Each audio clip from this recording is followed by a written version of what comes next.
그날 점심시간 저는 제 두 눈을 의심했습니다. 22년이었습니다. 제가 이 낡은 급식실에서 카트를 밀고 식판을 채우고 아이들 표정을 하나하나 살펴온 세월이 말입니다. 그동안 저는 한 가지 사실을 너무나 잘 알고 있었습니다. 9살짜리 아이에게 채소 한 입을 먹이는 일이 세상에서 가장 어려운 숙제라는 것을요. 특히 에이미 같은 아이에게는 더더욱 그랬습니다. 그 아이는 접시 위에 완두콩 하나만 올라가도 인상을 잔뜩 찌푸리며 포크를 슬그머니 내려놓던 아이였거든요. 저는 그런 아이를 수백 명도 더 봐왔습니다. 그래서 더 이상 놀랄 일도 없다고 생각했습니다. 우리 학교 급식의 현실은 늘 똑같았으니까요. 냉동 너겟과 감자튀김, 그리고 손도 대지 않은 채 잔반통으로 들어가는 채소들. 그게 제가 22년 동안 매일같이 마주한 풍경이었습니다. 솔직히 말하면 저는 그 풍경을 바꿀 수 있을 거라는 기대 자체를 오래전에 접었습니다. 그런데 그날 에이미가 알록달록한 무언가를 한 입 베어 물더니 눈을 동그랗게 뜨고 저를 올려다보며 이렇게 말하는 겁니다. 선생님, 이거 또 먹어도 돼요? 그 작은 음식 안에는 시금치가, 당근이, 제가 그토록 먹이려 했었던 채소들이 색색으로 빼곡히 들어차 있었습니다. 손에 들고 있던 국자가 미끄러져 바닥에 떨어질 뻔했습니다. 급식실 전체가 웅성거리기 시작했습니다. 아이들이 하나둘 그 작고 동그란 음식 주위로 몰려들었고 평소엔 절반도 비우지 않던 식판들이 순식간에 깨끗하게 비워졌습니다. 저는 그 자리에 멍하니 서서 한참을 움직이지 못했습니다. 도대체 이게 무엇이길래 22년 경력의 베테랑 영양사인 제가 풀지 못하던 숙제를 단 한 입만에 풀어버린 걸까요? 채소라면 질색하던 아이가 어떻게 웃으면서 두 줄째를 집어들었을까요? 그날 그 장면은 제가 22년 동안 굳게 믿어온 모든 것을 송두리째 흔들어 놓았습니다. 그리고 그 흔들림은 우리 학교 급식실을 넘어 이 지역 전체를 바꿔놓는 거대한 시작이 되었습니다. 그 작고 동그란 음식 하나가 우리가 풀지 못한 그 모든 문제의 답이었다는 걸 그때 저는 미처 알지 못했습니다. 이건 머나먼 한국에서 건너온 김밥이라는 이름의 음식이었습니다. 영상 시작 전 구독과 좋아요로 대한민국의 미래를 응원해주세요. 제 이름은 마거리 콜린스입니다. 잉글랜드의 한 작은 도시에 자리한 공립초등학교에서 급식을 총괄하는 영양사이자 조리실을 책임지는 사람입니다. 올해로 이 일을 한 지 꼭 22년이 되었습니다. 강산이 2번 바뀌는 그 긴 세월 동안 저는 단 한 번도 이 학교의 급식실을 떠난 적이 없습니다. 제가 처음 이 일을 시작했을 때 1학년이던 아이가 지금은 어엿한 어른이 되어 자기 아이를 이 학교에 보내고 있을 정도니까요. 그만큼 저는 이 일에 제 인생의 절반을 바쳤고 누구보다 이 일을 잘한다고 자부해왔습니다. 제 하루는 새벽 6시에 시작됩니다. 아직 거리에 가로등이 켜져 있고 겨울이면 입김이 하얗게 서리는 그 시간에 저는 학교 뒷문으로 들어와 조리실에 불을 켭니다. 차가운 스테인리스 조리대를 손바닥으로 한번 쓸어보는 게 제 오랜 습관입니다. 그러고 나서 거대한 냉장고 문을 열고 그날 새벽에 들어온 식재료를 하나하나 확인하고 600명에 가까운 아이들이 먹을 점심을 준비하기 시작합니다. 이 일은 겉으로 보기보다 훨씬 고됩니다. 단순히 음식을 만드는 게 아니거든요. 한정된 예산 안에서 자라나는 아이들의 영양을 온전히 책임져야 하는 일입니다. 손목과 허리가 성한 날이 없고 점심시간이 끝나면 다리가 후들거릴 정도입니다. 그래도 저는 이 일을 사랑했습니다. 적어도 그날까지는요. 그리고 바로 그 예산이 22년 내내 저를 괴롭혀온 가장 큰 벽이었습니다. 우리 학교 급식 한 끼에 쓸 수 있는 돈은 아이 한 명당 2파운드 61펜스입니다. 우리 돈으로 따지면 4,000원이 조금 넘는 금액이죠. 이 안에 재료비도 조리비용도 모든 것이 들어가야 합니다. 처음 이 일을 시작했을 때만 해도 저는 이 돈으로 충분히 좋은 음식을 만들 수 있다고 믿었습니다. 하지만 해가 갈수록 물가는 무섭게 오르고 예산은 제자리 걸음이었습니다. 우유 한 병 값이 오르고 빵 한 덩이 값이 오르고 채소 값이 오를 때마다 저는 식단표를 들고 한참을 고민해야 했습니다. 어디서 무엇을 줄여야 이 2파운드 61펜스를 맞출 수 있을까? 매달 그 계산을 반복하다 보면 저 자신이 영양사가 아니라 그저 숫자를 맞추는 회계원이 된 것 같은 기분이 들곤 했습니다. 나중에 알게 된 사실이지만 영국에서 영양 기준을 제대로 충족하는 한 끼를 만들려면 실제로는 3파운드 16펜스가 든다고 합니다. 한 끼마다 55펜스가 부족한 셈이죠. 그 55펜스의 빈자리를 저는 매일 채소를 줄이고 튀김을 늘리는 것으로 메워왔던 겁니다. 그러다 보니 메뉴는 해가 갈수록 점점 더 단조로워졌습니다. 월요일엔 냉동 너겟, 화요일엔 기름에 튀긴 피쉬앤칩스, 수요일엔 베이크드 빈을 올린 토스트, 목요일엔 또다시 튀김. 그리고 금요일이 지나면 다시 처음으로 돌아가는 그 끝없는 도돌이표였습니다. 아이들은 메뉴판을 보지 않아도 오늘 점심이 뭔지 알 정도였죠. 솔직히 말씀드리면 저도 이게 좋은 식단이 아니라는 걸 누구보다 잘 알고 있었습니다. 기름지고 짜고 채소는 늘 부족했죠. 가장 마음 아픈 건 잔반통이었습니다. 점심시간이 끝나고 식판을 정리하다 보면 고기와 감자튀김이 담겼던 칸은 깨끗하게 비어 있는데 채소를 담았던 칸만 그대로인 경우가 대부분이었습니다. 데친 완두콩, 삶은 당근, 찐 브로콜리. 제가 그나마 영양을 챙겨보겠다고 한쪽에 올려둔 그 채소들은 거의 손도 대지 않은 채 커다란 잔반통으로 쏟아져 들어갔습니다. 데친 완두콩은 쭈글쭈글하게 식어 있었고 삶은 당근은 누가 봐도 맛없어 보이는 흐릿한 주황색이었습니다. 저라도 먹기 싫겠다는 생각이 들 만큼요. 점심시간마다 그 채소들을 잔반통에 쏟아부을 때면 마치 제 노력과 자존심까지 함께 버리는 듯한 기분이 들었습니다. 매일 그 장면을 보는 게 저에게는 작은 고문 같았습니다. 그래서 저는 어느 순간부터 잔반통 쪽으로는 아예 고개를 돌리지 않게 되었습니다. 보지 않으면 마음이라도 편할 테니까요. 언젠가 정부에서 발표한 통계를 본 적이 있습니다. 영국의 초등학생과 중학생 중에서 하루 당뇨 섭취 기준을 제대로 지키는 아이가 단 8%밖에 되지 않는다는 내용이었습니다. 100명 중 8명. 나머지 92명은 설탕을 기준보다 훨씬 많이 먹고 있다는 뜻이었죠. 거기다 식이섬유가 부족한 아이는 90%가 넘는다고 했습니다. 그 숫자를 본 날 저는 한참을 멍하니 모니터만 바라봤습니다. 물론 이게 저 혼자만의 잘못은 아닙니다. 부족한 예산도 바뀐 식습관도 모두가 조금씩 책임이 있는 문제였죠. 하지만 매일 600명의 아이들에게 직접 밥을 차려주는 사람으로서 저는 그 숫자에서 결코 자유로울 수 없었습니다. 우리 학교 아이들도 저 차가운 통계 속 어딘가에 분명히 들어있을 테니까요. 그날 밤 저는 집에 돌아와서도 그 8%라는 숫자가 머릿속에서 떠나지 않았습니다. 100명 중 8명이라니. 그 8명 안에 들지 못한 92명의 얼굴이 자꾸만 우리 학교 아이들 얼굴과 겹쳐 보였습니다. 그래서 저는 늘 새로운 메뉴를 찾아 헤맸습니다. 어떻게든 채소를 더 먹일 방법이 없을까? 어떻게든 이 단조로운 식단을 깨트릴 방법이 없을까? 동료 영양사들과 머리를 맞대고 회의도 수없이 했습니다. 채소를 잘게 갈아 소스에 숨겨도 보고 알록달록한 색으로 접시를 꾸며도 봤습니다. 하지만 아이들의 혀는 그 무엇보다 정직했습니다. 채소가 한 조각이라도 들어간 건 귀신같이 알아채고 어김없이 접시 한쪽으로 밀어냈으니까요. 소스에 갈아 넣은 당근은 색깔로 들통이 났고 잘게 다진 시금치는 초록빛만 비춰도 아이들이 포크를 멈췄습니다. 한 번은 채소 함량을 높인 특별 메뉴를 야심차게 내놓았다가 그날 잔반통이 평소의 2배로 차오르는 걸 보고 조용히 포기한 적도 있습니다. 그때 저는 깨달았습니다. 아이들에게 억지로 채소를 먹이는 건 22년 경력의 저로서도 도무지 이길 수 없는 싸움이라는 거요. 그렇게 매일 같은 싸움에서 지기만 하던 어느 늦가을의 점심시간이었습니다. 그날도 잔반통은 채소로 묵직했고 저는 평소처럼 지친 얼굴로 식판을 정리하고 있었습니다. 그때 우리 조리실에 새로 들어온 보조조리사 한 명이 조심스럽게 제 옆으로 다가와 이런 말을 꺼냈습니다. 선생님, 요즘 한국 음식이 그렇게 인기라던데 우리 급식에도 한번 넣어보면 어때요? 저는 그 말을 듣자마자 망설임 없이 고개를 저었습니다. 사실 그 무렵 우리 동네 거리에는 한국 음식을 파는 가게가 눈에 띄게 늘어나고 있었습니다. 주말 저녁이면 젊은이들이 매운 한국식 치킨을 먹겠다고 가게 앞에 길게 줄을 섰고 동네 마트 진열대에는 고추장이라는 새빨간 양념통이 떡하니 자리를 잡기 시작했죠. 통계를 보면 영국 사람들이 한국 문화에 쓰는 돈이 한 해에 35억 파운드에 달하는데 그중 절반이 넘는 58%가 바로 음식에 쓰이는 돈이라고 했습니다. 한국식 치킨이라는 단어의 검색량은 1년 사이에 거의 10배 가까이 폭증했고 고추장 판매량도 71%나 늘었다고 하더군요. 하지만 그런 숫자를 들어도 제 머릿속에 박힌 한국 음식의 이미지는 단 하나였습니다. 그저 새빨갛고 혀가 얼얼하게 매운 철저히 어른들을 위한 음식. 그게 전부였습니다. 한식? 그건 너무 맵잖아. 어른들이나 먹는 음식이지 아이들 급식엔 절대 안 맞아. 저는 조리실 동료들 앞에서 단호하게 잘라 말했습니다. 9살, 10살짜리 어린아이들에게 그 빨간 양념이 잔뜩 묻은 음식을 대체 어떻게 먹이겠어요? 한 입 먹자마자 절반은 맵다고 울음을 터뜨릴 테고 나머지 절반은 냄새만 맡고도 손사래를 칠 게 뻔했습니다. 그러면 그날 잔반통은 또 산더미처럼 쌓이겠죠. 그건 제가 22년 동안 600명의 아이들을 매일 마주하며 온몸으로 쌓아온 흔들림 없는 확신이었습니다. 보조조리사는 더 이상 아무 말도 하지 못했고 그 이야기는 그렇게 묻히는 듯 했습니다. 지금 돌이켜보면 그 단단한 확신이야말로 제가 가진 가장 부끄러운 편견이었습니다. 저는 한국 음식에 대해 사실상 아무것도 모르면서 다 안다고 철석같이 착각하고 있었던 겁니다. 매운 치킨과 빨간 고추장. 제가 직접 본 건 고작 그 2가지가 전부였는데 그것만으로 한 나라의 거대한 음식 문화 전체를 멋대로 재단해버린 거죠.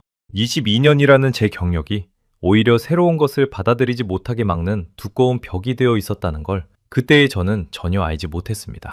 그날 오후 저는 평소와 다름없이 텅 비어야 할 잔반통을 손도 대지 않은 채소들로 가득 채우며 조리실 문을 닫았습니다. 무거운 철문이 쿵 하고 닫히는 소리가 그날따라 유난히 제 마음을 짓눌렀습니다. 내일도, 모레도, 그리고 그 다음 날도 똑같은 하루가 끝없이 반복될 거라고 생각하면서요. 채소로 가득 찬 잔반통, 단조로운 식단표, 그리고 바뀌지 않는 2파운드 61펜스의 벽. 그게 제 남은 직장 생활 전부일 거라고 저는 거의 체념하다시피 받아들이고 있었습니다. 그때 저는 정말 몰랐습니다. 며칠 뒤 한 한국인 어머니가 아이 손에 들려보낸 작은 도시락 하나가 제 22년 인생을 통째로 뒤흔들어 놓을 줄은 말입니다. 그 일이 있고 나서 2주쯤 지난 어느 흐린 화요일 오후였습니다. 교육청에서 한 통의 두툼한 공문이 내려왔습니다. 봉투를 뜯는 손끝에서 저는 왠지 모를 불길한 예감이 스쳤습니다. 오랜 경험상 위에서 내려오는 두꺼운 공문치고 반가운 내용이 담긴 적은 한 번도 없었거든요. 아니나 다를까 그 안에는 영국 정부가 2026년부터 전국 학교 급식 기준을 대대적으로 손본다는 내용이 빼곡하게 적혀 있었습니다. 핵심은 단 하나로 압축됐습니다. 채소와 식이섬유를 지금보다 훨씬 더 큰 폭으로 늘리고 당류와 가공식품의 비중은 대폭 줄이라는 것이었죠. 한마디로 지금까지 우리가 의존해온 너겟과 감자튀김을 줄이고 아이들이 죽어도 안 먹으려는 채소를 2배로 늘리라는 이야기였습니다.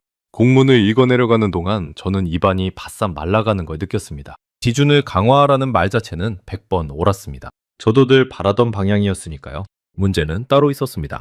정부는 기준을 높이라고 하면서도 정작 그 기준을 맞추는데 필요한 돈에 대해서는 한마디도 없었습니다.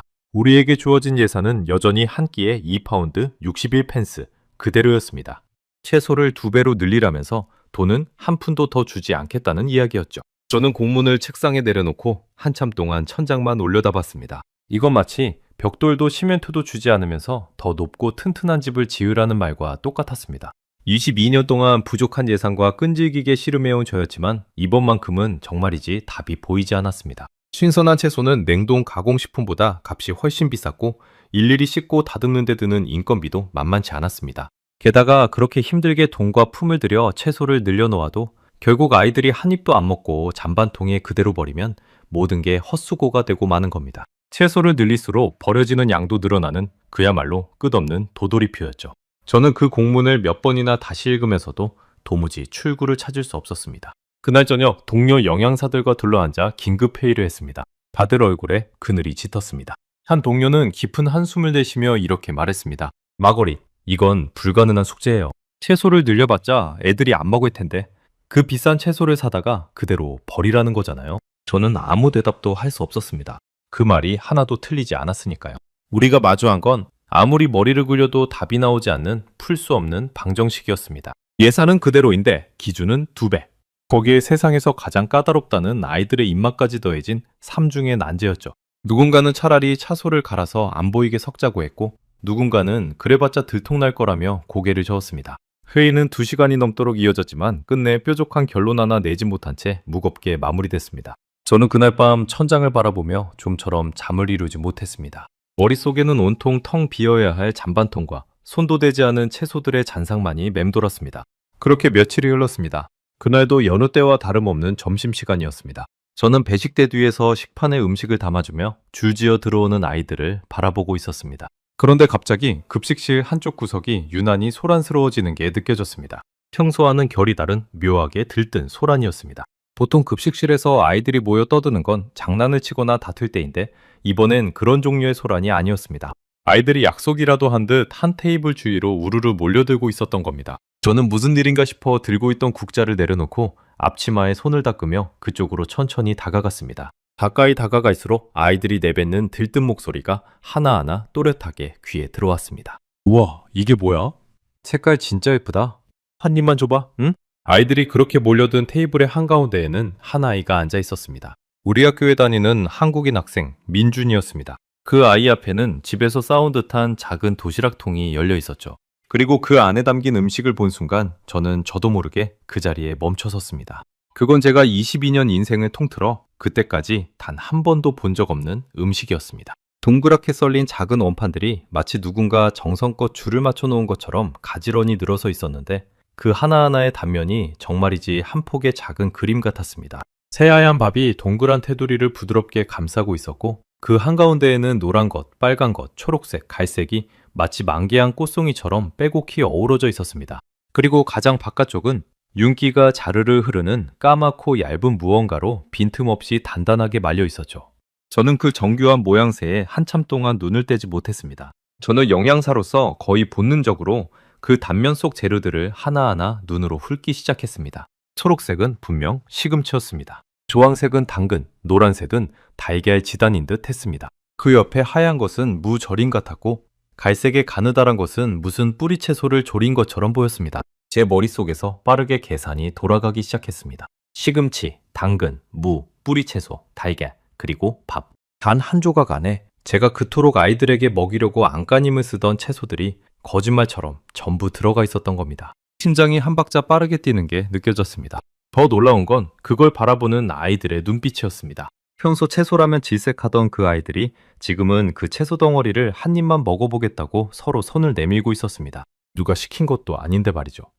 채소를 억지로 먹이려고 22년을 쌓아온 저에게 그 광경은 거의 충격에 가까웠습니다. 민준이는 친구들의 부탁에 쑥스러운 듯 웃으며 도시락 속 그 음식을 하나씩 친구들에게 나눠주기 시작했습니다. 한 조각을 조심스레 받아든 아이가 반신반의하는 표정으로 입에 쏙 집어넣더니 갑자기 눈이 동그래져서는 큰 소리로 외쳤습니다. 우와, 진짜 맛있어. 이거 또 없어? 한 입만 더 줘. 그러자 그 모습을 본 다른 아이들까지 너도 나도 손을 내미기 시작했고 작은 도시락통 하나를 두고 아이들 사이에 즐거운 실랑이가 벌어졌습니다. 저는 그 자리에 못 박힌 듯 서서 그 모든 장면을 지켜봤습니다. 손에 들고 있던 행주를 어느새 꽉 움켜쥐고 있다는 것도 한참 뒤에야 알아챘습니다. 22년 동안 단 한 번도 보지 못한 풍경이었습니다. 아이들이 채소가 가득 든 음식을 서로 먹겠다고 다투는 모습이라니. 저는 조심스럽게 민준이에게 다가가 물었습니다. 민준아, 이게 대체 뭐니? 무슨 음식이야?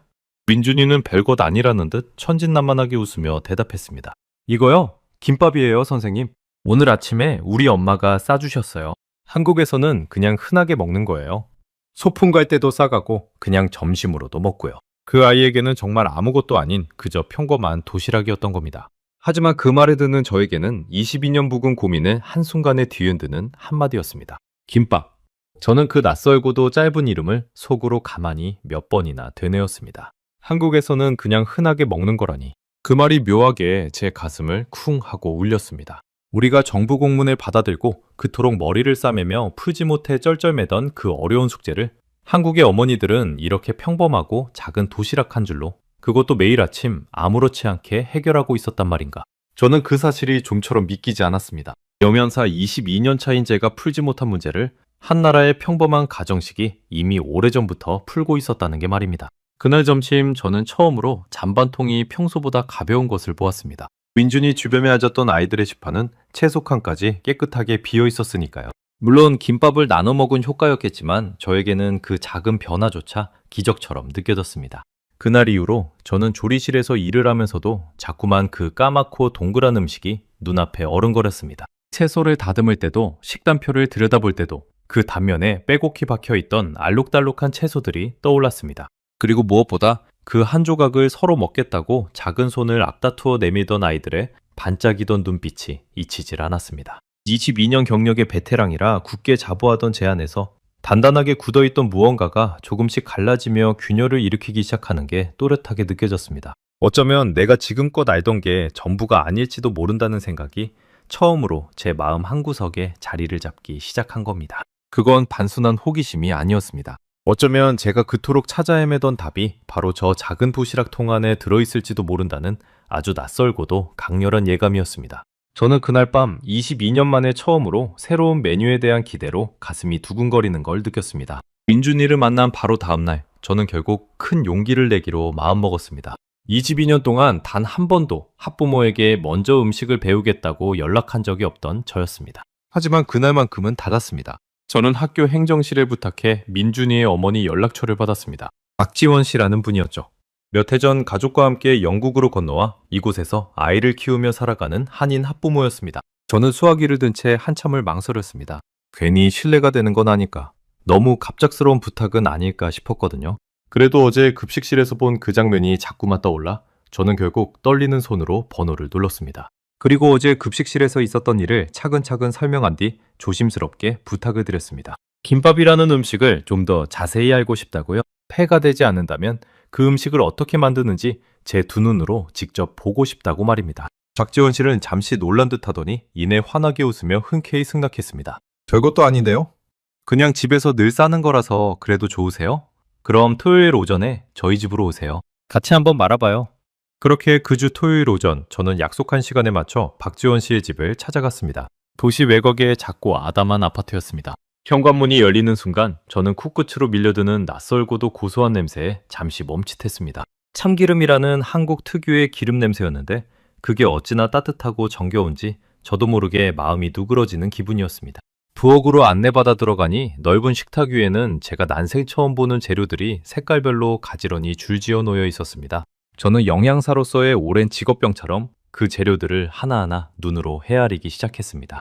그리고 그 가짓수를 세어나가던 저는 점점 입이 벌어지고 말았습니다. 그리고 그 순간 저는 제 눈을 의심했습니다. 식탁 위에 펼쳐진 재료의 가짓수가 제가 상상한 것보다 훨씬, 정말 훨씬 많았기 때문입니다. 새파랗게 데쳐낸 시금치 한 단, 곱게 채 썬 주황색 당근, 노랗게 부쳐 길게 자른 달걀지단, 갈색으로 윤기나게 조린 우엉, 아삭해 보이는 노란 단무지, 거기에 분홍빛이 도는 어묵볶음과 붉은 게맛살까지.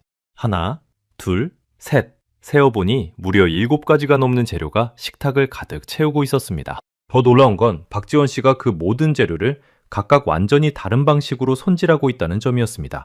시금치는 끓는 물에 살짝 데쳐 참기름에 묻히고, 당근은 채 썰어 기름에 살짝 볶고, 우엉은 간장 양념에 자작하게 졸이고, 달걀은 얇게 부쳐 가늘게 채 썰고, 재료 하나하나마다 정해진 조리법이 따로 있었던 겁니다. 마치 작은 요리 7가지를 동시에 만들어 그걸 한 줄로 합치는 것 같았습니다. 저는 그 광경을 지켜보며 입이 살짝 벌어졌습니다. 제가 그동안 채소 단 하나를 아이들 입에 넣어주겠다고 그토록 진땀을 흘렸는데 이 작은 김밥 한 줄 안에는 무려 7가지가 넘는 재료가, 그것도 저마다 다른 조리법으로 정성스럽게 손질되어 들어가고 있었던 겁니다. 저는 머릿속으로 그 영양 구성을 자동으로 분석하기 시작했습니다. 시금치로는 철분과 식이섬유, 그리고 엽산을, 당근으로는 눈에 좋은 비타민을, 달걀로는 자라나는 아이에게 꼭 필요한 단백질을, 우엉으로는 장 건강에 좋은 또 다른 식이섬유를, 그리고 밥으로는 활동에 필요한 탄수화물을. 영양사인 제 눈에는 그 재료 하나하나가 마치 누군가 책상에 앉아 완벽하게 계산해서 짜놓은 영양 설계도처럼 보였습니다. 우리가 영양균형을 맞추겠다고 식판을 4칸, 5칸으로 나눠 따로따로 담아주던 그 모든 것이 한국에서는 그저 김 한 장에 돌돌 말려 단 한 줄로 완성되고 있었던 겁니다. 이걸 매일 아침 이렇게 다 만드신다고요? 이 많은 재료를 전부요? 저는 도무지 믿기지 않아 되물었습니다. 한두 가지도 아니고 7가지가 넘는 재료를 매일 손질한다는 게 영양사인 제가 봐도 보통 정성이 아니었거든요.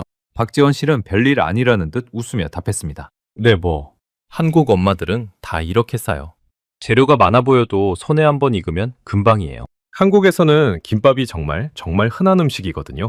봄, 가을에 소풍 갈 때, 운동회 할 때, 가족끼리 등산 갈 때, 심지어 시험 보는 날 도시락으로도 빠지지 않아요.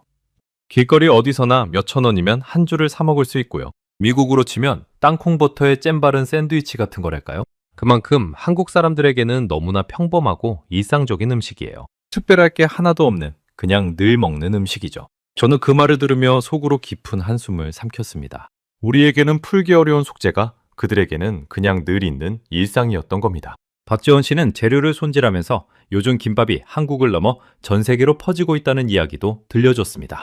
미국의 대형마트에서는 냉동김밥이 없어서 못 팔 정도로 인기라고 했습니다. 실제로 미국으로 수출된 한국 냉동김밥은 한 해 만에 그 규모가 약 16배나 폭발적으로 늘었다고 하더군요. 처음엔 13만 달러어치 남짓이던 것이 이듬해엔 220만 달러어치까지 치솟았다는 겁니다. 한국의 인기 음악과 영상 콘텐츠를 통해 김밥이 알려지면서 이제는 외국 아이들까지 김밥을 찾는다고 했습니다. 그 이야기를 들으며 저는 생각했습니다. 전 세계가 이미 알아차린 이 음식의 가치를 영양사라는 저만 여태 모르고 있었구나 하고 말입니다. 평범하고 일상적인 음식. 저는 그 말에 또 한 번 머릿속이 멍해졌습니다. 영국에서 그 평범한 샌드위치 한 줄에는 보통 식빵 두 쪽 사이에 잼을 바르거나 햄과 치즈 한 장을 끼워 넣는 게 전부였습니다. 채소라고는 시들시들한 양상추 한 장이라도 들어가면 그나마 다행인 수준이었죠. 그런데 한국의 그 똑같이 평범한 한 줄에는 5가지가 넘는 채소와 단백질이 빈틈없이, 그것도 균형 있게 들어가 있었습니다. 같은 나라의 같은 평범한 한 끼라는 단어를 쓰는데 그 안에 담긴 영양의 밀도가 이렇게까지 다를 수 있다는 사실이 저를 놀라게 했습니다.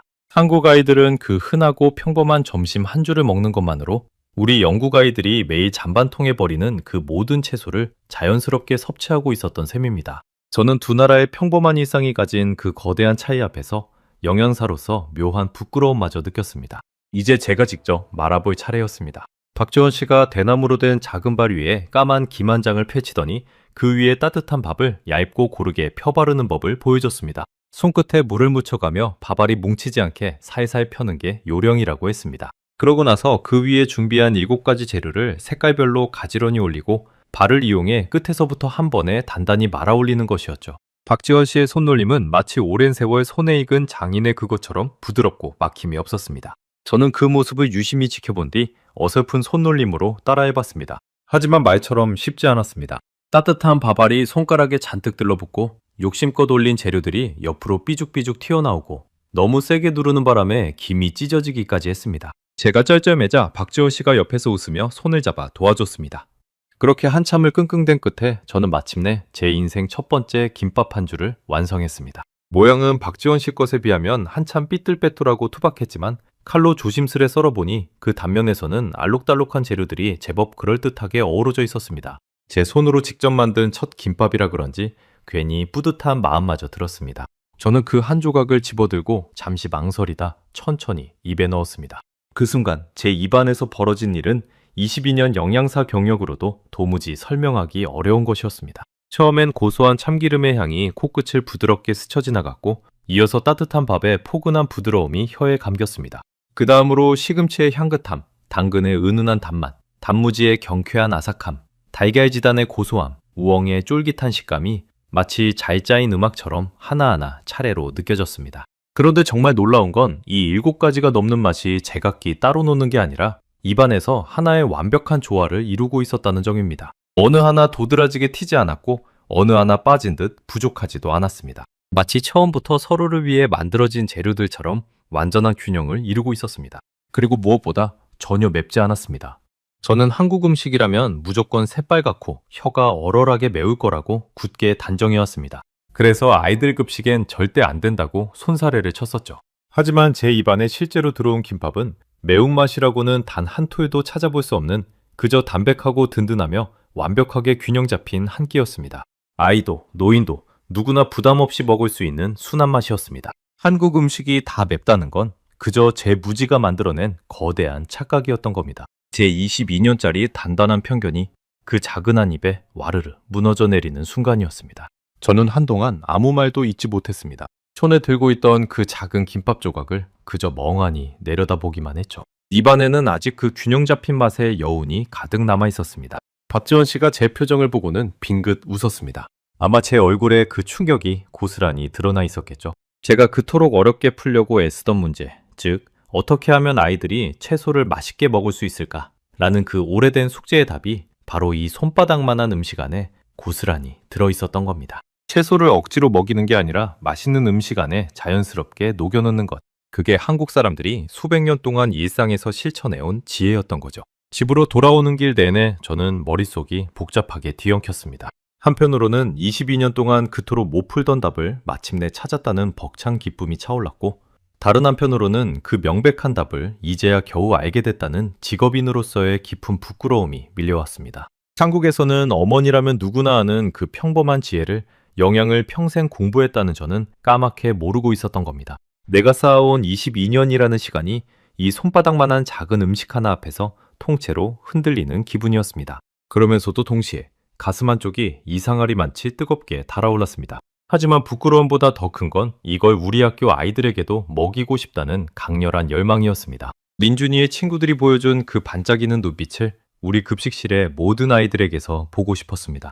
그날 밤 저는 집에 돌아오자마자 낡은 노트를 펼쳐들고 박지원 씨에게 배운 김밥 레시피를 한 줄 한 줄 빼곡히 적어 내려갔습니다. 7가지 재료의 정확한 가짓수, 각각을 손질하는 방법, 데치고 볶고 조리는 순서까지 하나도 빠짐없이 말입니다. 그리고 가장 중요한 고민, 이걸 어떻게 하면 한 끼 2파운드 61펜스라는 우리의 빠듯한 예산 안에서 600명분으로 만들어낼 수 있을지를 밤새 머리를 싸매고 궁리하면서 말이죠. 재료를 대량으로 사면 단가를 낮출 수 있을까? 손이 많이 가는 부분은 어떻게 줄일 수 있을까? 풀어야 할 문제가 산더미였습니다. 어쩌면 끝내 불가능할지도 모르는 무모한 도전이었지만 저는 22년 만에 처음으로 진심으로 이 일을 꼭 해내고 싶다는 뜨거운 의욕에 온전히 사로잡혀 있었습니다. 김밥 레시피를 손에 넣은 저는 곧바로 다음 단계로 나아가고 싶었습니다. 하지만 600명분의 급식을 책임지는 사람으로서 저는 한 가지 음식의 가정식 모습만 보고 무작정 밀어붙일 수는 없었습니다. 이 음식이 한국이라는 나라에서 정말 어떤 위치에 있는지, 어떻게 만들어지고 어떻게 소비되는지를 제 눈으로 더 똑똑히 봐야 했죠. 그래서 저는 박지원 씨에게 또 한 번 부탁을 드렸습니다. 한국 식재료를 파는 마트와 김밥을 직접 파는 한식당에 함께 가줄 수 없겠냐고 말입니다. 박지원 씨는 이번에도 흔쾌히 제 부탁을 들어줬습니다. 한국 음식에 진심으로 관심을 갖는 영국 영양사가 신기하면서도 반가운 모양이었습니다. 그렇게 그 다음 주 수요일 오후 저는 박지원 씨와 함께 차로 30분 거리에 있는 한인마트를 찾았습니다. 가는 길 내내 저는 마치 소풍을 앞둔 아이처럼 묘하게 들떠 있었습니다. 마트 문을 열고 들어선 순간 저는 또 한 번 그 자리에 멈춰서고 말았습니다. 그곳은 제가 막연히 상상하던 구석에 자리한 작은 식료품점이 아니었습니다. 환하게 불을 밝힌 넓은 매장 안, 천장까지 닿는 거대한 진열대에는 수십, 수백 가지의 한국 식재료가 빈틈 하나 없이 빼곡히 들어차 있었습니다. 알록달록한 포장지에 적힌 한글들, 처음 맡아보는 다양한 향신료 냄새, 그리고 신선한 채소들이 가득 쌓인 매대. 그 모든 것이 저에게는 완전히 새로운 세계였습니다. 그리고 매장 한쪽 벽면 전체가 다름 아닌 김밥에 들어가는 재료들로만 채워져 있었습니다. 저는 그 벽 앞으로 천천히 다가갔습니다. 김만 해도 그 종류가 10가지가 훌쩍 넘었습니다. 그냥 구운 김, 소금과 기름으로 가늘한 조미김, 그리고 김밥을 말기에 딱 좋도록 크고 도톰하게 만든 김밥 전용 김까지. 종류마다 두께도 크기도 미묘하게 달랐습니다. 단무지 역시 굵기와 색깔, 절임 방식에 따라 여러 종류가 진열되어 있었고 손이 많이 가는 우엉조림은 아예 깔끔하게 봉지에 담겨 바로 꺼내 쓸 수 있게 팔리고 있었습니다. 시금치나물, 당근채, 어묵볶음까지 김밥에 들어가는 거의 모든 재료가 이미 손질된 상태로 진열대를 채우고 있었던 겁니다. 저는 그 진열대 앞에 우두커니 서서 한참 동안 입을 다물지 못했습니다. 한 가지 음식을 위해 이렇게까지 세분화된 재료 시장이 존재한다는 게 영양사인 제 눈에는 거의 경이롭게 느껴졌습니다. 이게 전부 김밥 재료라고요? 박지원 씨는 웃으며 고개를 끄덕였습니다. 네. 한국에서는 김밥이 워낙 일상적이다 보니까 재료도 이렇게 다 따로따로 손질된 채로 팔려요. 바쁜 엄마들은 이걸 사서 쉽게 싸기도 하고요.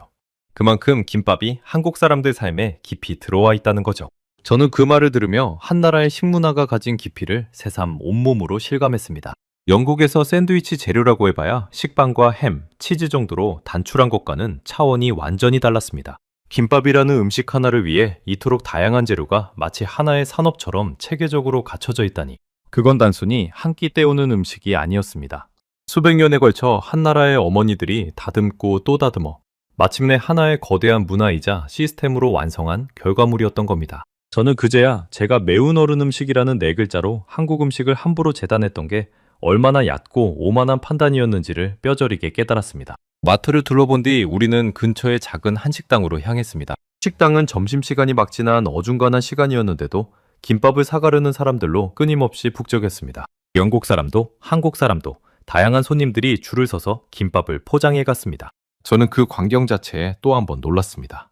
주방을 가만히 들여다보니 한 직원이 그야말로 눈이 따라가기 힘들 만큼 능숙한 손놀림으로 김밥을 말고 있었습니다. 까만 김 위에 밥을 쓱쓱 펴고 미리 손질해둔 재료들을 한 번에 척척 올리고 발로 단단히 말아 올린 뒤 날카로운 칼로 일정한 간격으로 썰어내기까지. 그 모든 과정이 채 1분도 걸리지 않았습니다. 마치 오랜 세월 반복해온 사람만이 보여줄 수 있는 군더더기 없는 동작이었습니다. 그렇게 뚝딱 만들어진 김밥 한 줄의 가격은 우리 돈으로 따져도 채 4,000원이 되지 않았습니다. 저는 그 가격표를 2번, 3번 다시 확인했습니다. 저는 그 가격표를 보며 머릿속으로 빠르게 계산을 돌렸습니다. 이 정도로 풍부한 영양 구성을 가진 음식을 만약 영국에서 똑같이 만들려면 대체 얼마가 될까? 시금치, 당근, 달걀, 우엉을 일일이 따로따로 사서 각각 완전히 다른 방식으로 데치고 볶고 조리하고 그걸 또 하나하나 정성껏 담아낸다면 아마 우리 급식 예산인 2파운드 61펜스로는 시작조차 어림도 없을 겁니다. 인건비까지 더하면 그 두세 배는 좋게 들 테죠. 그런데 한국에서는 이 모든 게 단돈 몇천 원에, 그것도 단 1분 만에 척척 만들어지고 있었습니다. 비용도, 시간도, 영양도 어느 하나 빠지는 게 없었습니다. 그 순간 제 등줄기를 타고 서늘한 무언가가 지나갔습니다. 우리가 정부 공문을 받아들고 그토록 풀지 못해 머리를 싸매던 그 어려운 방정식을 한국이라는 나라는 이미 아주 오래전에 풀어놓고 그걸 그저 평범한 일상으로 살아가고 있었던 겁니다. 영양, 비용, 시간, 맛. 우리가 그중 단 하나도 제대로 만족시키지 못해 22년을 쩔쩔매던 그 네 가지를 김밥은 단 한 줄로 너무나 태연하게 모두 충족시키고 있었습니다. 저는 그 사실 앞에서 경이로움과 부끄러움이 뒤섞인 묘한 감정에 휩싸였습니다. 마치 평생을 풀어온 어려운 수학 문제의 정답이 알고 보니 옆나라 교과서 첫 페이지에 떡하니 적혀 있었던 것 같은 기분이었죠. 식당에서 김밥을 한 줄 시켜 박주현 씨와 나눠 먹으며 저는 노트를 꺼내 영국 급식 메뉴와 김밥의 영양 구성을 나란히 적어 비교해봤습니다. 왼쪽에는 우리 학교의 대표 메뉴인 피쉬앤칩스를 적었습니다. 노릇하게 튀긴 생선튀김, 기름이 뚝뚝 흐르는 감자튀김, 그리고 곁들임으로 나가는 시들한 완두콩 약간. 적어놓고 보니 한숨이 나왔습니다. 채소라고는 사실상 완두콩 하나뿐인데 그마저도 아이들 대부분이 한 알도 건드리지 않고 남깁니다. 식이섬유는 턱없이 부족하고 몸에 좋지 않은 기름과 탄수화물만 가득했죠. 단백질이라곤 생선 한 토막이 전부였습니다.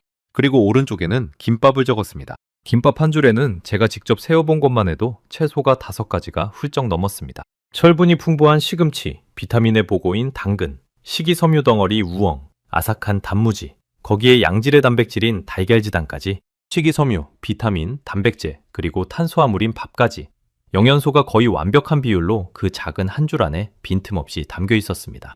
게다가 기름에 튀긴 것도 아니어서 칼로리 부담도 훨씬 적었죠. 두 메뉴를 나란히 적어놓고 보니 그 차이가 너무나 극명해서 헛웃음이 나올 정도였습니다. 저는 두 메뉴를 나란히 적어놓은 그 노트를 한참 동안 내려다봤습니다. 영국 초중등생 중 당뇨 기준을 지키는 아이가 8%뿐이고 식이섬유가 부족한 아이가 90%를 넘는다는 그 통계. 그 통계의 해답이 바로 이 노트 오른쪽에 적힌 김밥이라는 음식 안에 또렷이 들어있었습니다.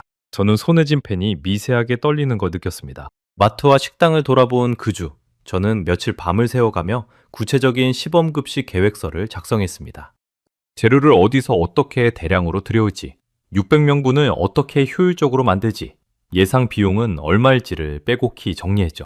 그리고 마침내 저는 부푼 마음으로 행정실장 톰 하퍼의 사무실 문을 두드렸습니다. 톰은 우리 학교의 살림, 그 중에서도 급식 예산을 손에 쥐고 있는 사람이었습니다. 그의 허락 없이는 단 한 끼의 시범급식도 불가능했죠. 저는 그동안 배우고 보고 직접 맛보며 느낀 그 모든 것을, 그리고 김밥이야말로 우리 급식의 오랜 숙제를 풀어줄 해답이 될 수 있다는 확신을 그 앞에서 열정적으로 쏟아냈습니다. 하지만 톰의 표정은 시종일관 차가웠습니다. 제 이야기가 끝나자 톰은 안경을 굳혔으며 입을 열었습니다. 마거리, 무슨 말인지는 충분히 알겠어요. 당신의 그 열정도 잘 알겠고요. 하지만 우리는 현실을 봐야 합니다. 그 김밥이라는 음식, 재료가 7가지가 넘는다고 했죠?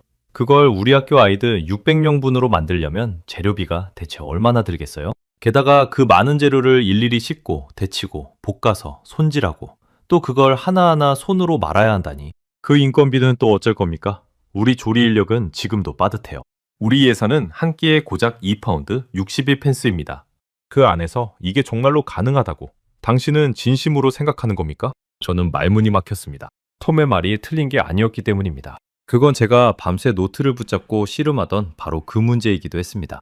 비용은 재료를 대량으로 들여오고 미리 손질된 재료를 활용하고 손이 덜 가는 방식으로 조리법을 바꾸면 충분히. 마거리. 톰이 제 말을 단호하게 잘랐습니다. 그의 목소리에는 한치의 흔들림도 없었습니다. 22년 동안 당신이 이 학교 급식 예산 때문에 얼마나 고생했는지 그건 나도 누구보다 잘 압니다. 그런데 지금 당신은 그 고생을 2배, 3배로 늘리겠다고 자청하는 거잖아요. 솔직하게 말하죠. 나는 반대입니다. 아직 우리 아이들에게 검증되지도 않은 낯선 외국 음식에 그 빠듯하고 소중한 예산과 인력을 한꺼번에 쏟아붓는 건 누가 봐도 너무 위험한 도박이에요. 정말 만약에 아이들이 입맛에 안 맞는다고 안 먹기라도 하면 어쩔 겁니까? 그 비싼 재료를 또 그대로 잔반통에 버리게 되면 그 책임은 대체 누가 집니까? 나는 그런 무모한 도박에 학교 예산을 걸 수 없어요.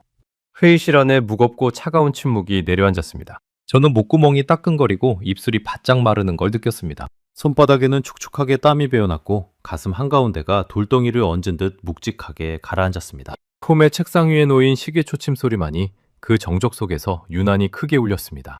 톰의 말은 차가웠지만 그 안에는 부정할 수 없는 현실의 무게가 담겨 있었습니다. 저는 그동안 김밥의 영양과 맛, 그 가능성에만 흠뻑 취해 있었습니다. 하지만 톰은 냉정하게 비용과 위험이라는 제가 애써 외면하던 현실을 들이밀고 있었던 거죠. 저는 한참을 고개 숙인 채 아무 말도 하지 못했습니다. 그러다 문득 박지원 씨의 작은 부엌에서 봤던 그 장면이 머릿속을 스쳤습니다. 7가지가 넘는 재료를 아무렇지 않게 척척 손질하던 그 능숙한 손길. 그리고 한식당 주방에서 단 1분 만에 김밥 한 줄을 뚝딱 말아내던 직원의 모습. 한국에서는 수많은 사람들이 이 모든 걸 단돈 몇천 원에, 그것도 매일같이 너무나 당연하게 해내고 있었습니다. 그렇다면 이건 불가능한 일이 결코 아니었습니다. 단지 우리가 아직 그 방법을 모르고 있을 뿐 분명히 길은 있었습니다. 그 생각에 이르자 가라앉았던 제 심장이 다시 천천히 뛰기 시작했습니다. 저는 천천히 고개를 들고 톰의 눈을 똑바로 바라봤습니다. 그리고 떨리는 목소리로 하지만 또박또박 말했습니다. 톰, 당신 말이 다 맞아요. 비용도 위험도 전부 부정할 수 없는 현실이에요. 저도 그걸 모르지 않아요. 하지만 딱 한 가지만 당신에게 묻고 싶습니다. 우리가 지난 22년 동안 어떻게든 아이들에게 채소를 먹여보겠다고 쏟아부은 그 수많은 돈과 노력은 정말 안 위험했나요? 그렇게 비싸게 사다가 결국 아이들이 한 입도 안 먹어서 매일 잔반통에 버린 그 산더미 같은 채소들은요. 우리는 사실 이미 매일같이 음식을 버려오고 있었어요. 단지 그게 너무 익숙한 풍경이라서 그걸 위험하다거나 낭비라고 느끼지 못했을 뿐이죠. 진짜 도박은 어쩌면 아무것도 바꾸지 않고 그 익숙한 실패를 22년째 반복하는 것일지도 모릅니다. 톰의 눈빛이 미세하게 흔들렸습니다. 딱 한 번만요. 딱 한 끼만 시범으로 해보게 해주세요. 만약 아이들이 안 먹고 그대로 잔반통에 버린다면 그때는 제가 모든 책임을 지고 두말 없이 깨끗하게 포기하겠습니다. 제 22년 경력을 걸고요. 하지만 만약 아이들이 그걸 먹는다면 그때는 우리가 22년 동안 단 한 번도 풀지 못했던 그 숙제를 마침내 푸는 겁니다. 우리가 못 풀던 숙제를 한국 사람들은 도시락 한 줄로 매일 풀고 있었어요. 우리도 단 한 번만 그 답을 따라해보면 되는 거예요. 딱 한 번의 기회면 충분합니다. 제 목소리는 떨리고 있었지만 그 안에 담긴 마음만은 그 어느 때보다 단단하고 또렷했습니다. 22년 만에 처음으로 저는 무언가를 위해 제 모든 것을 걸고 있었습니다. 회의실에는 다시 길고 무거운 침묵이 흘렀습니다. 톰은 팔짱을 낀 채 한참 동안 말없이 저를 바라봤습니다. 그의 굳어있던 표정이 아주 조금씩 풀리는 게 보였습니다. 이윽고 그는 깊고 긴 한숨을 내쉬며 마침내 천천히 입을 열었습니다. 딱 한 번입니다. 단 한 끼. 그 이상은 없어요. 그 짧고도 묵직한 한마디에 저는 다리에 힘이 풀려 그 자리에 주저앉을 뻔했습니다. 62년 영양사 인생을 통째로 건 단 한 번의 소중한 기회를 마침내 얻어낸 순간이었습니다. 사무실을 나서는 제 발걸음은 들어갈 때와는 비교할 수 없이 가벼웠습니다. 이제 남은 건 그 단 한 번의 기회에 모든 것을 쏟아붓는 일뿐이었습니다. 톰의 허락을 받아낸 그날부터 저와 동료들은 단 한 번의 기회를 위해 모든 것을 쏟아부었습니다. 시범급식 날짜는 2주 뒤로 잡혔습니다. 그 2주 동안 우리 조리실은 작은 전쟁터를 방불케 했습니다. 저는 박지원 씨에게 배운 레시피를 600명분으로 늘리는 방법을 수없이 시험했습니다. 어떤 재료를 미리 손질된 것으로 사야 단가를 맞출 수 있는지, 어떻게 하면 조리 시간을 줄일 수 있는지, 김밥을 한꺼번에 많이 마는 효율적인 방법은 무엇인지, 동료들과 머리를 맞대고 밤늦게까지 고민하고 또 연습했습니다. 처음엔 김밥 한 줄을 마는데 다들 한참이 걸렸습니다. 김이 자꾸 찢어지고 재료가 옆구리로 삐져나오고 밥이 뭉개지기 일쑤였죠. 첫날엔 다들 손에 밥풀을 잔뜩 묻힌 채 한숨만 쉬었습니다. 하지만 며칠을 묵묵히 반복하자 우리 손도 신기하게 조금씩 그 리듬을 익혀갔습니다. 어느새 김을 펴고 재료를 올리고 한 번에 말아내는 동작이 제법 매끄러워졌죠. 박지원 씨가 직접 조리실에 찾아와 밥을 너무 많이 깔지 말라는 둥, 재료는 가운데로 모으라는 둥 세세한 요령을 알려주기도 했습니다. 그분의 도움이 정말 컸습니다. 그렇게 우리는 한 끼 2파운드 61펜스라는 그 빠듯한 예산 안에서 영양이 가득한 김밥을 무려 600명분이나 만들어내는 방법을 마침내 찾아냈습니다. 톰이 불가능하다고 단언했던 그 숙제를 우리가 우리 손으로 끝내 풀어낸 겁니다. 그 사실만으로도 동료들과 저는 서로를 끌어안고 기뻐했습니다. 그리고 마침내 시범급식 당일 아침이 밝았습니다. 저는 평소보다 2시간이나 일찍 아직 깜깜한 새벽 4시에 조리실에 나왔습니다. 전날 밤 긴장으로 잠을 거의 자지 못했지만 신기하게도 몸은 조금도 피곤하지 않았습니다. 오히려 온몸의 신경이 팽팽한 활시위처럼 바짝 곤두서 있었죠. 차가운 새벽 공기 속에서 조리실 불을 켜자 동료들도 약속이라도 한 듯 하나둘 일찍 나오기 시작했습니다. 누가 시키지도 않았는데 말이죠. 우리는 별다른 말 없이 각자의 자리에서 묵묵히 김밥을 말기 시작했습니다. 그 어느 때보다 정성스러운 손길로요. 이내 조리실 안에는 고소한 참기름 냄새와 갓 지은 따뜻한 밥 냄새가 가득 퍼졌고 그 향기가 우리의 긴장을 조금은 누그러뜨려 주었습니다. 수백 줄의 김밥이 도마 위에 가지런히 쌓여갈 때마다 제 마음도 점점 더 두근거렸습니다. 하지만 그 두근거림 속에는 좀처럼 떨쳐낼 수 없는 불안도 함께 또아리를 틀고 있었습니다. 만약 아이들이 이 낯선 음식을 안 먹으면 어쩌지? 톰의 말처럼 입에 안 맞는다고 다들 한 입 베어 물고 남겨버리면? 그러면 나는 정말 22년 경력을 걸고 약속한 대로 모든 걸 책임지고 깨끗하게 포기해야 하는데 그런 생각이 들 때마다 김밥을 썰던 제 손끝이 저도 모르게 가늘게 떨려왔습니다. 입안은 바짝바짝 마르고 발끝부터 차가운 긴장이 스멀스멀 기어오르는 것 같았습니다. 드디어 점심시간을 알리는 종이 울렸습니다. 아이들이 평소처럼 우르르 급식실로 몰려들었습니다. 배식대 위에 놓인 알록달록한 단면을 드러낸 김밥을 본 아이들의 반응은 제각각이었습니다. 신기해하는 아이, 호기심에 눈을 반짝이는 아이, 그리고 낯선 음식에 경계하며 인상을 찌푸리는 아이도 있었습니다. 저는 배식대 뒤에 서서 그 모든 표정을 숨죽인 채 지켜봤습니다. 그리고 그 줄 속에 에이미가 있었습니다. 에이미는 우리 학교에서 편식이 가장 심한 아이였습니다. 채소라면 질색을 하고 완두콩 하나라도 인상을 찌푸리던 아이. 그동안 제가 무슨 수를 써도 채소를 먹이지 못했던 바로 그 아이였습니다. 만약 에이미가 김밥을 먹는다면 그건 정말 무엇과도 바꿀 수 없는 증거가 될 터였습니다. 저는 마른 침을 삼키며 에이미의 식판에 김밥을 올려주었습니다. 에이미는 식판을 들고 자리에 앉더니 알록달록한 김밥을 한참 동안 빤히 들여다봤습니다. 그 작은 얼굴에 망설임이 가득했습니다. 저는 멀찍이 서서 그 모습을 마치 제 심장이 멎은 듯 바라봤습니다. 이윽고 에이미가 작은 손으로 김밥 한 조각을 집어들었습니다. 그리고 아주 조심스럽게 한 입을 베어 물었습니다. 저는 그 순간 숨을 쉬는 것조차 잊은 채 그 자리에 얼어붙었습니다. 세상의 모든 소리가 사라지고 시간이 잠시 멈춘 것만 같았죠. 에이미의 작은 입이 오물오물 천천히 움직였습니다. 1번, 2번, 그리고 3번. 저는 그 아이의 표정에서 단 한순간도 눈을 떼지 못했습니다. 그리고 다음 순간 그 아이의 동그란 눈이 서서히 놀란 듯 커지기 시작했습니다. 인상을 찌푸리지도 뱉어내지도 않았습니다. 오히려 그 작은 얼굴에 옅은 미소가 번지기 시작했습니다. 에이미는 그 한 조각을 야무지게 다 삼키더니 이번엔 망설임 없이 2번째 조각을 집어들었습니다. 그리고 3번째, 4번째 조각까지. 그 작은 손이 멈추질 않았습니다. 그 김밥 안에 든 새파란 시금치도, 주황색 당근도, 갈색 우엉도. 평소라면 냄새만 맡고도 고개를 획 돌렸을 그 모든 채소를 에이미는 지금 아무렇지 않게, 아니 오히려 너무나 맛있게 먹고 있었습니다. 마치 그게 세상에서 가장 맛있는 간식이라도 되는 것처럼 말이죠. 저는 제가 지금 보고 있는 게 현실인지 의심스러울 지경이었습니다. 제 두 눈에서 저도 모르게 뜨거운 것이 왈칵 차올랐습니다. 22년이었습니다. 제가 영양사로 일한 22년 동안 단 한 번도 보지 못한 기적 같은 장면이었습니다. 채소를 그토록 거부하던 에이미가 채소가 가득 든 김밥을 웃으면서 먹고 있는 그 모습. 저는 떨리는 손으로 입을 틀어막았습니다. 행여나 소리내어 울어버릴까 봐서요. 그런데 그건 에이미만이 아니었습니다. 급식실 전체가 이상하리만치 조용했습니다. 평소 같으면 떠들고 장난치고 음식을 남기느라 시끌벅적하고 어수선했을 그 시간에 우리 학교 600명의 아이들이 하나같이 김밥을 먹는데 푹 빠져 열중하고 있었던 겁니다. 저는 그 고요한 풍경에 또 한 번 소름이 돋았습니다. 잠시 후 그 정적을 깨고 여기저기서 와 맛있다! 선생님 이거 또 없어요? 하는 들뜬 목소리들이 터져나오기 시작했습니다. 한 아이는 자기 몫을 순식간에 다 먹어치우고는 한 줄을 더 받겠다며 배식대로 신나게 달려오기까지 했습니다. 급식을 더 달라고 줄을 서는 아이들이라니 22년 동안 단 한 번도 없던 일이었습니다. 저는 천천히 잔반통이 있는 쪽으로 걸어갔습니다. 그리고 그곳에서 저는 22년 영양사 인생에서 단 한 번도 본 적 없는 광경과 마주했습니다. 잔반통이 비어 있었습니다. 매일같이 손도 대지 않은 채소들로 산처럼 수북이 가득 차던 그 잔반통이 거짓말처럼 텅 비어 있었던 겁니다. 채소 한 조각, 밥 한 톨조차 남아있지 않고 바닥이 훤히 들여다보일 만큼 깨끗했습니다. 저는 그 텅 빈 잔반통 앞에서 한참을 그대로 서 있었습니다. 도무지 믿기지가 않아서요. 그러다 다리의 힘이 스르르 풀려 결국 그 자리에 그대로 주저앉고 말았습니다. 22년 동안 저 잔반통을 채소로 채우며 느꼈던 그 모든 무력감과 좌절이 그 텅 빈 바닥 위로 한꺼번에 밀려오는 것 같았습니다.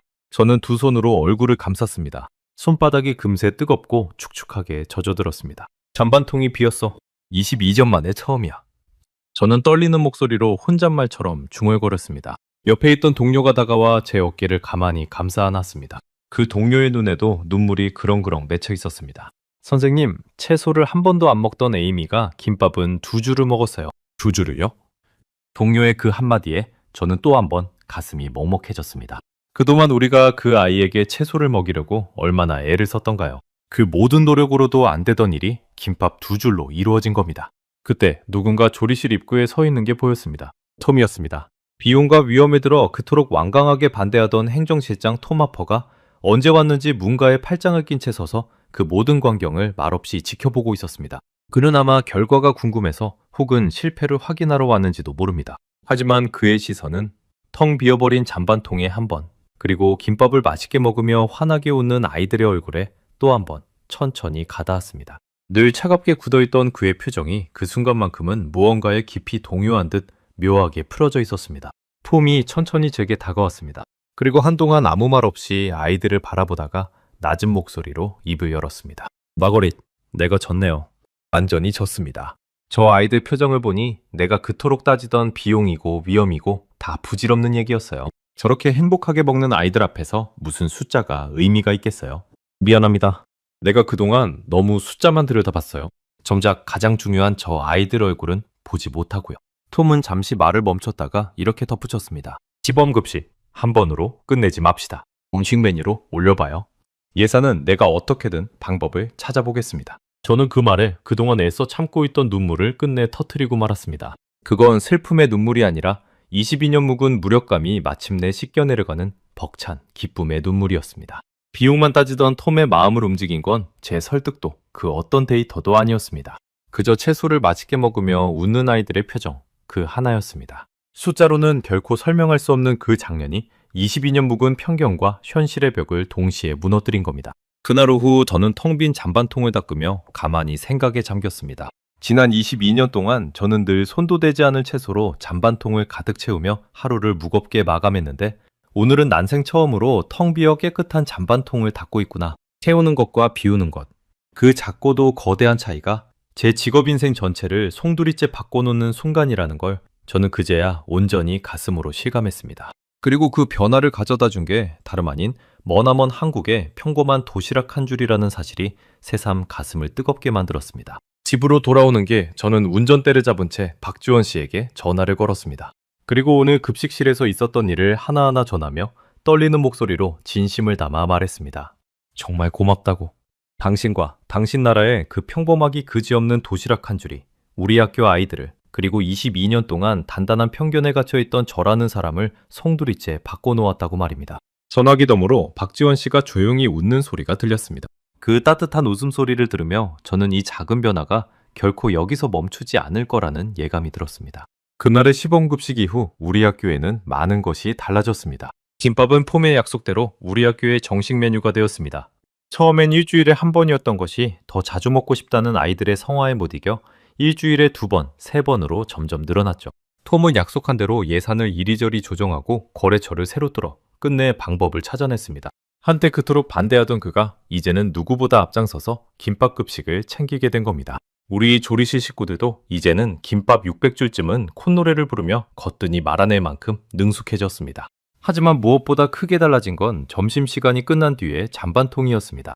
매일 손도 대지 않은 채소로 산을 이루던 그 통이 이제는 늘 가뿐하게 비어 있었습니다. 몇 달이 흐른 어느 날 저는 교육청에서 열린 급식 평가 회의에 참석하게 되었습니다. 영국 정부의 급식 기준 개편을 앞두고 각 학교의 우수 사례를 공유하는 자리였습니다. 회의장에는 저처럼 급식을 책임지는 영양사들과 교육청 관계자들이 가득 모여 있었습니다. 대부분의 학교가 여전히 채소 섭취 문제로 골머리를 앓고 있다는 발표가 이어졌습니다. 예산은 부족하고 아이들은 채소를 안 먹고 제가 22년간 겪어온 바로 그 고민이었죠. 제 발표 차례가 되었습니다. 저는 단상에 올라 우리 학교의 김밥급식 사례를 발표하기 시작했습니다. 영국 초중등생 중 당뇨 기준을 지키는 아이가 8%뿐이고 식이섬유가 부족한 아이가 90%를 넘는 그 현실. 그리고 그 문제를 우리가 어떻게 한국의 김밥으로 풀어내는지를요. 시금치, 당근, 우엉, 단무지, 달걀이 한 줄에 담긴 그 완벽한 영양 구성과 텅 빈 잔반통 사진을 화면에 띄웠습니다. 회의장이 술렁이기 시작했습니다. 발표가 끝나자 잠시 정적이 흐르더니 여기저기서 손이 올라오기 시작했습니다. 어떻게 그 빠듯한 예산안에서 그게 가능했는지, 재료는 어디서 구하는지, 아이들이 정말 그렇게 잘 먹는지, 레시피를 공유해 줄 수 있는지 질문이 쉴 새 없이 쏟아졌습니다. 회의가 끝난 뒤에도 여러 영양사들이 제게 다가와 명함을 건네며 자세히 알려달라고 청했습니다.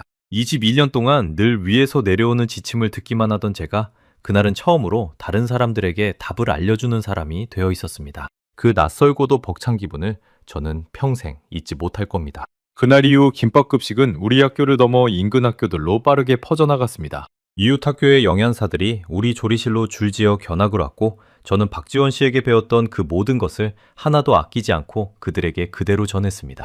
김을 고르는 법부터 재료를 효율적으로 손질하는 법, 예산을 맞추는 요령까지요. 한 학교에서 시작된 그 작은 변화가 두 학교가 되고 5학교가 되고 어느새 우리 지역 전체로 들불처럼 번져가고 있었습니다. 어떤 학교는 김밥 안에 자기 지역에서 나는 신선한 식재료를 넣어 새롭게 응용하기도 했고 또 어떤 학교는 아이들과 함께 김밥 만들기 행사를 열기도 했죠. 머나먼 한국에서 건너온 작은 도시락 한 줄이 그렇게 영국의 오래된 급식 문화를 조금씩 그러나 분명하게 바꿔놓고 있었던 겁니다. 그러던 어느 오후 저는 우리 학교 조리실에서 특별한 시간을 마련했습니다. 아이들에게 직접 김밥을 마는 법을 가르쳐주는 시간이었습니다. 박지원 씨도 흔쾌히 함께 와주었죠. 아이들은 저마다 작은 손에 까만 김을 들고 서툴게 밥을 펴바르고 알록달록한 재료를 올리고 혀를 쏙 내민 채 끙끙대며 김밥을 말았습니다.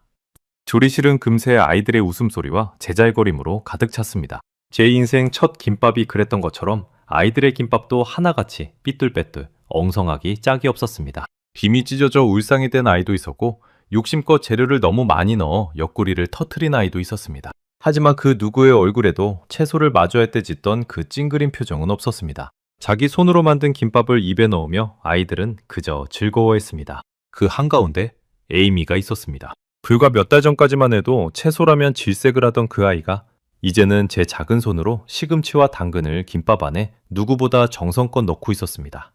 그리고 자기가 만든 삐뚤빼뚤하고 투박한 김밥을 두 손으로 자랑스럽게 번쩍 들어 보이며 세상에서 가장 환한 미소를 지었습니다. 선생님, 이거 제가 만든 거예요! 하고 외치면서요. 그 모습을 바라보는데 제 22년 세월이 한 편의 영화처럼 눈앞을 주마등같이 스쳐 지나갔습니다. 코끝이 시큰해졌습니다.